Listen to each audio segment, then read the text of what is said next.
공직자 부패와 비리를 감시해야 하는 청와대 특별감찰반원들이 잇따른 비위 행위로 논란이 일고 있습니다. 청와대는 기강 쇄신 차원에서 특별감찰반 전원을 교체하기로 했습니다. 네, 또 정부가 어제 경찰 고위직 인사를 단행한 가운데 현직 경찰 고위 간부가 공개적으로 인사에 불만을 표출해서 파문이 일고 있는데요. 오늘 백재승 변호사와 함께 관련 내용 짚어보겠습니다. 어서 오십시오. 안녕하세요. 안녕하세요. 네, 말씀드린 대로 공직자 부패와 비리를 감시해야 하는 분들이 어떤 비위 행위를 했길래 청와대가 또 이렇게 특별감찰반 직원 전원을 교체하기로 한 건지 먼저 내용부터 좀 짚어보겠습니다.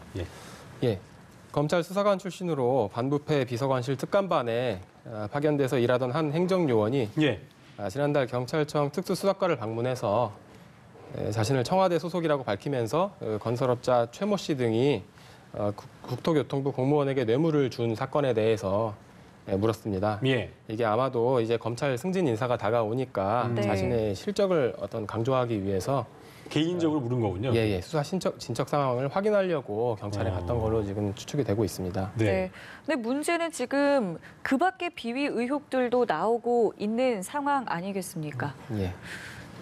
예, 그렇습니다. 지금 특감반 직원들의 추가적인 비위 사실도 지금 드러나고 있는데 예를 들면 근무 시간 중에 골프 회동을 하고 부적절한 술자리를 갖거나 향응을 제공받았다는 그런 의혹들이 지금 나오고 있는 상황입니다. 일단 청와대 측에서는 이거 확인되지 않는 거다라고 이제 선을 그었는데 조국 민정수석이 이렇게 얘기를 했죠. 검찰과 경찰에서 신속하고 정확하게 조사해달라 이렇게 말을 했죠. 어떻게 좀 진행이 돼야 될까요, 조사가? 지금 특감반 직원들이 친목을 도모한다면서 근무 시간에 골프를 친 사실을 비롯해서 여러 가지 비위에 연루된 특감반 직원들이 지금 청와대 내부 감찰에서 추가로 드러나고 있는데 현재로서는 청와대는 대변인을 통해 아직 확인되지 않은 사실이라고 밝혔기 때문에 좀 더 이제 기다려봐야 되는 상황인 것 같습니다. 그렇군요. 이 감찰 내용이라는 게 대외비이기 때문에 이것을 공개하는 것은 징계 사항이다라고 하는데 실제로도 좀 그렇습니까? 그게 감찰 주체나 대상에 따라서 적용 법령이 달라질 수는 있겠지만 일단 고위 공직자들에 대한 감찰에 관해서 규율하는 특별감찰관법 등 감찰에 관한 여러 가지 법령에서 이 감찰 내용을 공표를 하거나 누설해서는 안 된다는 누설 금지 조항을 두고 있는 것은 맞습니다.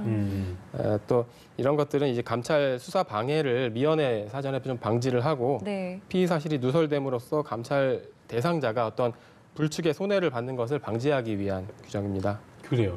근데 지금 말씀하신 대로 감찰 사안을 대외비기 때문에 알릴 수 없지만 알려진 바에 따르면 수사 정보 아까 말씀하신 대로 변호사님께서 말씀하신 대로 수사 정보를 사적으로 문의했다거나 또 근무 중에 골프를 했다거나 이런 논란임에도 이게 이런 논란으로 과연 교체를 한 것이냐. 그러니까 굉장히 고강도 조치가 이례적으로 이루어진 건데 이런 거 이외에 또 좀 뭔가 좀 더 심각한 게 있는 게 아니냐는 추측도 있더라고요, 보니까.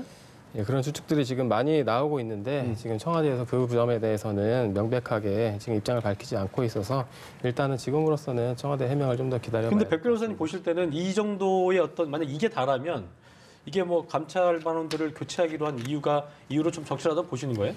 이 정도 사안만으로 감찰 반원들을 전체를 교체한다는 것은 좀 이례적이긴 합니다. 알겠습니다. 사실은 이게 이번 일로 인해서 이제 파장이 좀 적지 않을 것으로 보이는데 이런 경우에는 좀 어떤 처벌이 좀 가능하겠습니까? 만약에 향응이나 뇌물을 부당하게 수수한 내역이 발견이 된다고 한다면 청탁금지법에 따라서 처벌을 받거나 아니면 국가공무원법 징계 부과금 부과의 대상이 될 수도 있습니다. 또한 향응 등 제공의 대가로 부정한 청탁도 있었을 경우에는 형법상 수뢰죄가 성립할 수 있습니다. 그러니까 만약 돈을 주고받거나 이런 대가성의 뇌물을 받거나 이런 거 이외에는 다르게 처벌받기는 쉽지 않은 건가요? 그런 부정한 청탁에 대해서는 형법상 그리고 관련 특별 형법상 처벌이 될 수 있고 그 처벌되는 것뿐만 아니라 그 형사처벌과 별도로 공무원 징계에 관한 법령에 따라서 감봉부터 파면까지 징계도 가능합니다. 일단 공무원 비위들이 저희가 뉴스를 통해서 심심치 않게 확인을 하기도 하고요. 또 굉장히 반복이 되는 상황인데 이런 게 그 이유 중에 하나가 바로 처벌이 굉장히 처벌 수위가 솜방망이 처벌이어서 이게 계속 그냥 반복이 되고 있다. 뭐 안 걸리면 좋은 거고 걸려도 뭐 이렇게 크게 뭐 문제가 안 될 테니까라는 어떤 뭐 좀 나태한 마음이 있는 게 아니라는 이런 뭐 지적도 있거든요. 어떻게 좀 이 부분을 보고 계세요? 모범이 되어야 할 공무원이 각종 비위와 범죄를 저지를 경우에 네. 그에 대해서 경고, 뭐 견책, 감봉 이런 경미한 처벌에 그치는 경우들이 사실 많고 예. 중한 징계가 내려지는 경우에도 뭐 행정 소송을 거쳐서 징계를 취소하거나 감경 처분을 받는 사례가 솔직히 많습니다. 네. 그런데 엄한 처벌만이 물론 능사는 아니겠지만 범법 행위에도 불구하고 상당히 좀 경미한 처벌이나 징계에 그치는 경우에는 네. 이게 그 행위가 큰 잘못이 아니라고 이게 쉽게 치부해 버릴 수가 있고 따라서 재범의 위험성이 높아진다고 네. 생각이 됩니다. 예. 특히나 공무원과 같은 그런 폐쇄적 조직에서는 주변에서 비위를 저지른 공무원이 가볍게 처벌받았다는 어떤 선례가 생기면 예. 마치 이런 것들이 관행처럼 자리 잡을 위험도 있기 때문에 네. 조직 전체의 준법 의식이 해이해질 수 있다는 측면에서도 네. 솜방망이 처벌은 큰 문제가 될 수 있을 것 같습니다. 그렇다면은 어떤 대책안이 좀 필요할 거라고 보시는지요? 솜방망이 처벌이 현재 공무원들의 도덕적 해이를 사실 어느 정도는 좀 부추기고 있는 측면도 있는 만큼 네. 비위 적발이 되는 경우에는 좀 처벌을 강화해야 할 필요성이 있지 않나 이렇게 생각이 됩니다. 처벌이 강화한 건지 좀 어떤 수위를 좀 높인다. 네, 수위를 높일 뿐만 네. 아니라 이런 어떤 형식적인 감사 감찰에 그치지 않고 좀 더 실질적이고 엄중한 감사와 감찰을 통해서 비위 사실을 좀 더 끝까지 밝혀내고 그러니까 아까 얘기했던 대로 무슨 뭐 금전이 오고 가는 좀 예. 중요한 좀 중대한 범죄 이외에도 어쨌든 그 자리에 맞지 않는 비위가 있었다면 경중을 따지지 않고 뭔가 좀 더 처벌 수위가 좀 강해야 된다라는 걸 얘기하시는 거지요? 예, 그렇습니다. 예, 알겠습니다. 자, 저희 다음 이슈로 넘어갈 텐데요. 어제 정부가 경찰 고위직 인사를 단행을 했습니다. 그런데 그렇습니다. 그 후폭풍에 관한 이야기를 지금 할 텐데 현직 경찰 고위 간부가 공개적으로 인사에 불만을 표출을 한 겁니다. 먼저 이런 일은 상당히 좀 이례적인 일 아니겠습니까? 예, 일선 경찰서장이 예전에 과거 서울경찰청장의 이제 사퇴를 공개적으로 요구했던 그런 사례는 있었지만 네. 그 당시에는 경찰 지휘부의 지휘 방침에 대한 어떤 문제 제기였고 예. 이번 사안처럼 인사 문제와 관련해서 고위 경찰관이 공개적으로 지휘부를 비판한 것은 처음입니다. 예.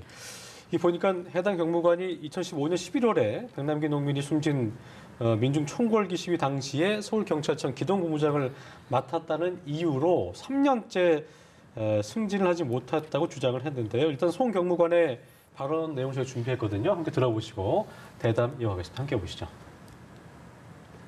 이후로 전임 경비부장들은 1년 내지 2년 내에 전부 승진했습니다. 그러나 저는 3년을 근무하고도 치안감 승진에서 배제되었습니다. 검증 대상도 되지 못했다고 들었습니다. 저는 백남기 농민 사건 발생 지역 외의 훨씬 더 격렬했던 지역의 집회를 관리하느라 그 지역은 개입할 여건이 되지 못했습니다. 함정청장에게만 그렇게 얘기했던 게 아니고 제가 뭐 많은 곳에 제가 대통령님한테 편지까지 썼어요. 그 일일이 배제는 부당하다고. 경찰청장이 추천하고 청와대에서 최종 결정을 하는 이런 구조를 있습니다. 그래서 그런지 그 경무관에서 치안감 되는 이런 인사 물건은 인사 규정이 약간 얘기가 됐습니다. 그러다 보니까 어떤 가이드라인이 없는 거죠. 그냥 청와대에서 뽑고 싶은 사람 뽑을지 이런 구조로 돼 있는 거죠. 그 송무빈 경무관의 발언을 들어보셨는데요. 예. 맨 마지막에 발언을 들어보자면 결과적으로 이분의 주장은 어떻게 보면은 그 경무관 입급부터는 뭐 어떤 인사 규정이 없고 청와대에서 좀 입맛에 맞는 기호에 맞는 거를 뽑는 게 아니냐는 이제 의혹을 제기한 건데 일단 어떻게 보셨어요? 이 발언 들어보시면서? 예, 저도 기사를 봤는데요. 그 송 경무관 입장에서는 다소 좀 억울한 측면이 있을 수도 있겠다는 생각이 들었습니다. 네네.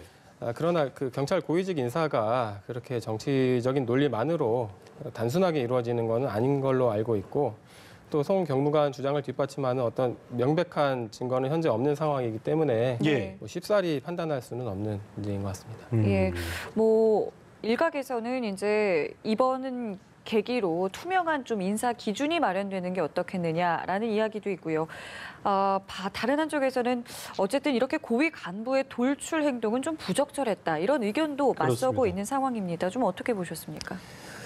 어떤 명백히 인사권 남용이라든지 네. 부정한 인사평가에 대한 증거라든지 이런 객관적이고 명백한 근거 없이 자신이 정치적인 이유로 승진해서 누락됐다고 언론에 공개적으로 조직과 인사권자를 비난하는 것은 어떻게 보면 그 자체로 오히려 어떤 정치적인 의미가 있는 거 아니냐는 오해를 받을 수 있는 행위이고 실제로 굉장히 좀 민감하고 위험한 거다 말씀하시는 거죠. 예, 실제로 그와 같은 비난 여론도 일부 일어나고 있는데 그럼에도 불구하고 고위직 경찰 공무원들에 대한 보다 객관적이고 투명한 인사 시스템이 필요하다는 점에 대해서는 그 경찰 조직 내에서도 동감을 좀 많이 하는 분위기입니다. 예. 네. 이번 사건을 계기로 경찰 고위직 인사 평가 시스템에 대해서 좀 더 개선을 할 수 있도록 공론화하는 것도 좋을 것 같습니다. 네, 아까 그 했던 말 중에 제가 뭐 언급하기도 했습니다만 경무관 때부터는 뭐 어떤 인사 규정이 딱히 없다는 것도 좀 뭐 일반인들은 그걸 모르잖아요. 그것도 좀 문제가 되는 것 같긴 합니다.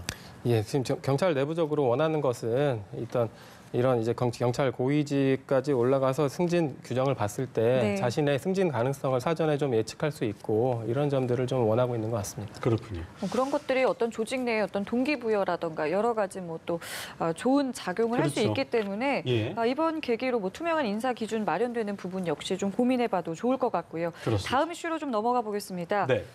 양심적 병역 거부자들이 오늘 가석방이 됐습니다. 이게 지난번에 있었던 그 양심적 병역 거부 무죄를 선고한 취지에 따라서 이뤄진 거죠?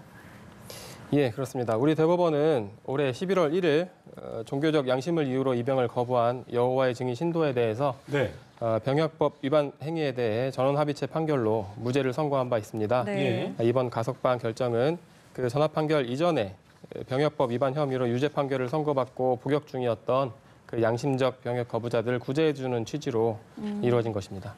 그럼 이제 몇 명 남은 거예요? 13명이 남은 건가요? 그러니까 그때 뭐 가석방된 게 전체 71명 중에 58명이 이루어진 거죠? 예, 지금 심사 대상에 오른 사람 중에서 5명은 현재 지금 가석방이 보류되어 있는 상태입니다. 예. 그 가석방이 보류됐다는 거는 뭐 어떤 요건이 성립되지 그렇죠. 않았기 때문인가요?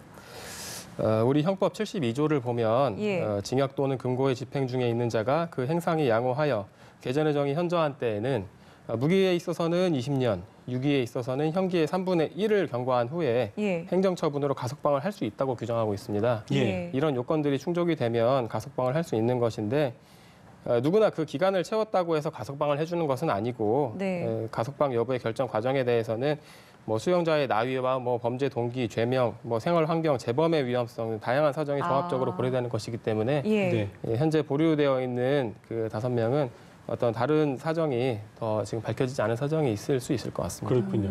신체 구속이 되지 않는 것뿐이지 집행유예 같은 개념처럼 가석방이라는 건 완전히 자유로워진 몸은 아닌 거잖아요. 예. 이후에 어떤 과정이 좀 또 있게 된 건가요? 이분들한테 대해서. 그 기간이 끝날 때까지 가석방 기간이 끝날 때까지 사회 봉사를 해야 되는데 어떤 형식으로 하는 건가요, 이게? 예. 뭐 지금 남은 형기에 해당하는 기간 동안 그 일정 시간 무보수로 사회에 유익한 근로를 해야 하는 것입니다. 뭐 사회봉사는 그 보호관찰관이 국공립 기관이나 기타 단체에 위탁하는 방식으로 집행하는데 이 구체적으로는 사회봉사 의무자가 보호관찰관이나 위탁기관의 지시에 따라 네. 농어촌 지역을 간다든지 뭐 복지시설에 간다든지 해서 청소나 뭐 시설 보수 뭐 이런 활동들을 하는 걸로 지금 하고 있습니다. 그러니까 정부기관 감독 하에 이제 하는 거죠, 그건요? 예, 맞습니다. 자율적으로 한 게 아니고. 예. 알겠습니다. 그런데요, 이런 가운데 이제 종교적 이유로 이제 병역을 거부하는 여호와의 증인 신도에 대해서 대법원에서 또다시 이제 무죄 취지의 판결이 나왔거든요. 이렇게 되면 이제 앞으로 있을 이런 병역법과 관련된 어떤 사건에 대해서 무죄 판결이 계속 이어질 수 있는 거 아니겠습니까? 예, 이번에 대법원에서는 기존 전원 합의체 판결의 판단을 앞으로도 확고히 하겠다는 의사를 나타낸 걸로 해석할 수 있을 것 같고 예. 다른 병역법 위반 사건에서도 역시 무죄 판결이 선고될 가능성이 높겠습니다. 그러니까 어쨌든 이 판례가 됐기 때문에 앞으로도 이건 뭐 무죄가 된다 이렇게 볼 수밖에 없다는 거죠. 예. 알겠습니다. 대법원이 이게 양심적 병역 거부를 허용하는 방향으로 좀 판례를 뭐 지금 말씀드린 대로 바꾸면서 또 한편으로는 국가적 의무에 대한 어떤 거부감이 확산하는 거에 대한 우려가 있어요. 그래서 대체복무제 마련에 있어서 보다 좀 엄격한 기준을 적용해야 된다는 의견도 나오는데 뭐 군대 갔다 오셨잖아요. 예, 네, 어떻게 보시는지 좀 얘기해 주시죠. 예. 예, 양심적 병역 거부를 허용하는 대법원 전원 합의체 판결이 나오면서 지금까지 성실하게 병역을 이행했던 국민들의 어떤 심리적인 박탈감을 가질 수 있는 그런 상황이 발생한 것은 맞습니다. 예, 예. 네. 이런 상황에서 양심적 병역 거부자들을 위한 대체복무 방안이 일반 병역 의무에 비해서 완화된 방향으로 추진된다는 것은 도저히 국민 정서상 납득하기 어려운 일이고 예. 일정 정도 엄격한 기준이 적용되어야 한다는 거에 대해서는 개인적으로 동의를 합니다. 다만 그 대체복무 기간이 과도하게 장기화된다면 예. 사실상 대체복무가 양심적 병역 거부자들에게는 또 다른 처벌로 작용할 수 있는 것이기 때문에 네. 어느 정도 조율이 필요한 상황인 것 같고 지금 정부에서 최근에 발표한 안을 보면 36개월 정도 교정시설에서 합숙 근무하는 안이 예, 지금 예. 나와 있는데 네. 네. 그 정도 선이라면 국민의 법강정과 대법원 판결 취지에 좀 조화가 되는 대체복무 방안이라고 개인적으로 그러니까 생각합니다. 집총을 하지 않는 거 이외에는 뭐 노동 강도가 같아야 되지 않겠습니까? 예. 많은 남성분들이 그런 당연히 생각하기도 하고 있고요. 어쨌든 형평성에 맞는 그 대책 마련이 좀 되기를 저희가 기대해 보겠습니다. 예. 네, 알겠습니다. 저희 지금까지 백재승 변호사와 함께했습니다. 오늘 네. 말씀 고맙습니다. 고맙습니다. 감사합니다.